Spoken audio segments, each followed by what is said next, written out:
ክርስቶስ መድኃኒት ነው፣ በማዳኑ ደስ ያሰኘናል።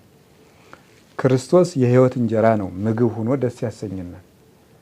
ክርስቶስ የጽድቅ ልብስ ነው፣ ለብሰነው እንደሰትበታለን። ክርስቶስ ንጉሳችን ነው፣ ይፈርድልናል። ክርስቶስ አባታችንም ነው፣ መንግስቱን ያወርሰናል። የማታልፍ መንግስቱን መጥቼ ወስዳችኋለሁ እናንተም እኔ ካለሁበት ትኖራላችሁ ብሎ የዮሐንስ ወንጌል ምዕራፍ 14 ላይ ቃል ገብቶልናል።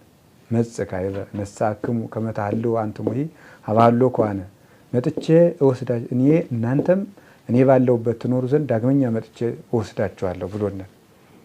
የሚፈርድልን ርስቱን የሚያወርሰን ንጉሳችን፣ የምንበላው የሕይወት እንጀራ፣ ኑና በነፃ ጠጡ ብሎ እንደነገረን ራዕየ ዮሐንስ ምዕራፍ 22 ላይ ዮሐንስ ወንጌል ምዕራፍ 7 ላይ የሕይወታችን ውሃና መጠጥ ጥማችን የቆረጠው ዳግመኛ የማያስጠማ የዘላለም የእረፍት ውሃችን እሱ መድኃኒታችን ኢየሱስ ክርስቶስ ነው።